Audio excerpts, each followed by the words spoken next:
Hey guys, so I wanted to go ahead and explain the next part of this project that we're working on. So last week you turned in a drawing of a chip bag of your choice and you were to color it in with colored pencil preferably. That was sort of like a rough draft to what we're going to do next, and that's actually a chip bag painting. Okay, so what I need you to do is you're actually going to get a new piece of paper and you are going to draw your chip bag again.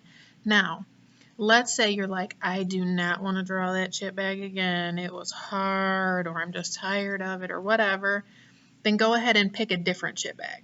Like, that's totally fine. Okay. I mean, ideally, you draw the same one because the first one is sort of like your rough draft and your practice. But since things are just kind of weird right now in general, if you want to pick a different chip bag, that's totally okay. So we're getting a fresh piece of paper.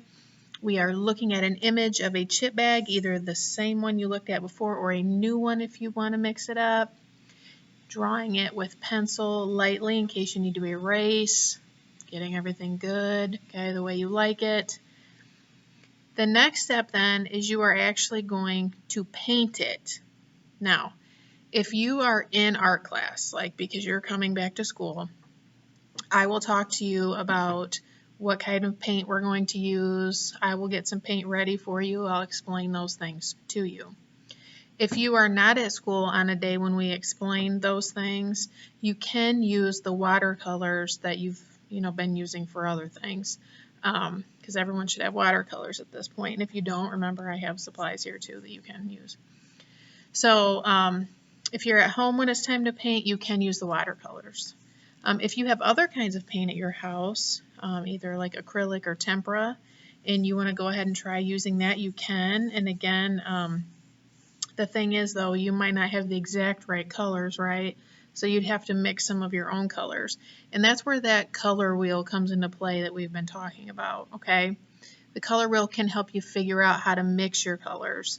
So like if you need an orange, you might have to mix red and yellow together if you have red and yellow, and so on. Okay, if you need purple, then you're mixing blue and red if you have blue and red. If you want to make a color lighter, though, remember you add white to it, and if you want to make it darker, you add black.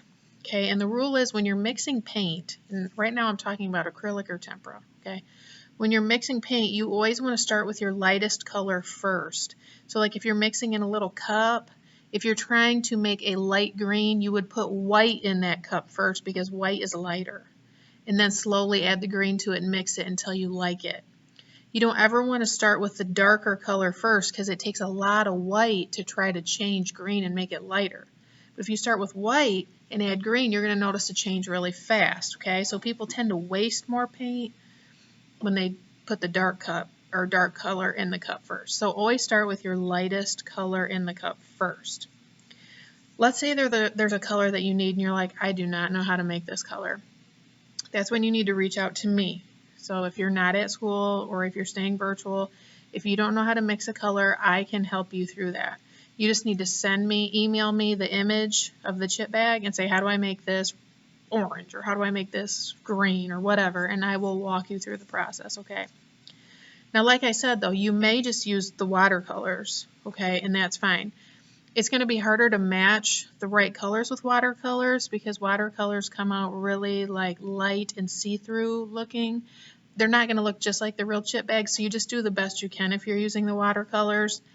In a perfect world, we do this project in class and we use tempera paint. But things are weird. That's why I'm kind of telling you all these different things depending on if you're at home, if you're here, we're just going to make it work, okay? If you use watercolors, I would like you to outline it with Sharpie when you're done. If you have an extra fine Sharpie, that will work great. If you're in class, you do not have to do that. We're just going to use straight tempera paint, okay? And I think that's about it. I'm going to give you a couple extra days to finish this project. So instead of it being due on a Sunday at 11:59 p.m., it'll be due that following Tuesday at 11:59 p.m.